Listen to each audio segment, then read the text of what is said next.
انت سألتني كتير عن الانفليشن والانفليشن ريت، معدل التضخم، وجي وقت ان انا اقول لك نبذة عنه لحد ما اغطيه اكتر في الماتيريال اللي جايه.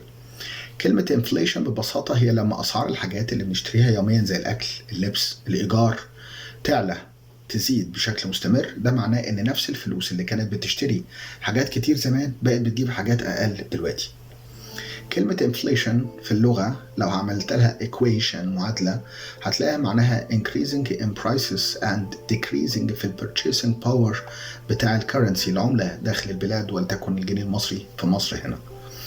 يعني الأسعار بتزيد والقوة الشرائية بتاعت الجنيه بتقل. لو جيت اتكلمت types of inflation، أنواع التضخم، أول نوع اسمه creeping inflation، نبذة عنه سريعة. لما الأسعار بتزيد بنسب بسيطة كل سنة. كلمة creeping يعني زاحف، طفل لما يكون لسه بيزحف فنسب الخطوات بتاعته بتكون قليلة شوية، ممكن تكون 2 أو 3%، دي نسبة الانفليشن طبعا، مش الزحف بتاع الطفل. الزيادة دي بتبقى بطيئة وممكن الناس ما تحسش بيها أو تاخدش بالك. دايما في أمريكا وفي أوروبا هتلاقي النسب دي بتكون تضخم زاحف اللي هو creeping inflation، نسب بسيطة شوية. النسب العالية شوية هتلاقيها تحت مسمى galloping inflation اللي هو التضخم الجامح. لما يكون في حصان بيجري بأقصى سرعة فهو بنقوله عليها سرعة جامحة. الأسعار هنا بتزيد بسرعة كبيرة جدا، بنسبة تصل ل 10% أو أكثر في السنة. ده بيخلي الناس تقلق وتبدأ تصرف فلوسها بسرعة قبل ما الأسعار تعلى أكتر. وده يمكن حصلت في فترة قريبة في مصر لما كله كان بيتهافت إن هو يشتري خوفا من اللي جاي. التضخم المفرط، وده ثالث نوع، اسمه هايبر انفليشن. مفرط بقى، حاجة زيادة عن حدها، ده أسوأ نوع. الأسعار بتزيد بمعدلات جنونية فيه، ممكن كل يوم أو كل ساعة، ممكن في الساعة تسمع سعرين وثلاثة، تلاقي الأسعار بتتضاعف. ده بيحصل في الدول اللي اقتصادها بيبقى فيه أزمة جامدة، فيه مشكلة. وطبعا كان واضح الكلام ده في مصر من فترة. طيب لو سألتني عن الكوزز اوف انفليشن، ايه اللي بيعمل الانفليشن؟ بيحصل ليه؟ اسبابه. هتلاقي ان زيادة الطلب اللي هي demandable inflation بتعمل لي تضخم. كلمة demand مع السبلاي بيكونوا علم الاقتصاد، ودورك كراجل ايكونومست اقتصادي ان انت تحل ازمة ان العرض لا يساوي الطلب. فانت مهمتك ان انت توصل للبالانسنج اللي هو الايكوليبرام بوينت ما بين الاثنين عشان تبقى حلت المشكلة.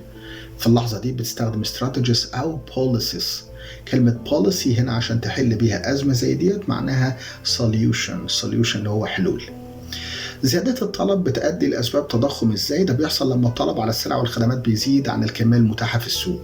يعني الناس عاوزة تشتري حاجات كتيرة بس مش موجودة كفاية، فالبياعين بيعملوا ايه في البضاعة اللي موجودة؟ يعلوا سعرها. طب زيادة التكاليف تؤدي لتضخم الكوست بوش انفليشن. ده بيحصل لما تكلفة إنتاج سلع وخدمات بتعلى، زي أسعار المواد الخام مثلا أو المرتبات اللي بتزيد. المرتبات بتزيد لأن العاملين بيضغطوا عليا، الفلوس مش مكفيهم عشان يعيشوا، فأنا بضطر أديهم أجور أعلى. فالشركات بتعلي الأسعار بتاعت السلع والخدمات بتاعتها عشان تقدر تغطي التكاليف العالية واللي منها جزء المرتبات. التضخم المستورد imported inflation، وده مشهور قوي في بعض الدول منها مصر.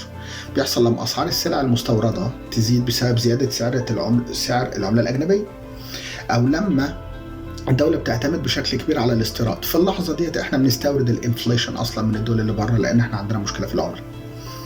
التضخم الناتج عن السياسات النقدية، ولما أذكر كلمة سياسة نقدية فأنا بتكلم عن المونيتري بوليسي انفليشن، يبقى بتكلم عن البنك المركزي لأنه هو الخاص بالسياسات النقدية. فبيحصل إيه؟ بيحصل إن الحكومة أو البنك المركزي متمثلا فيه الحكومة بيطبع فلوس كتير، فلما الفلوس تبقى كتير في السوق قيمتها بتقل والأسعار بتعلى. ده كده كان باختصار أو ببساطة التضخم كان عبارة عن الزيادة المستمرة في أسعار الحاجات اللي بنشتريها، وده ممكن يحصل لأسباب كتير، ولكن منها كده زيادة الطلب، زيادة التكاليف، الاستيراد والسياسات النقدية.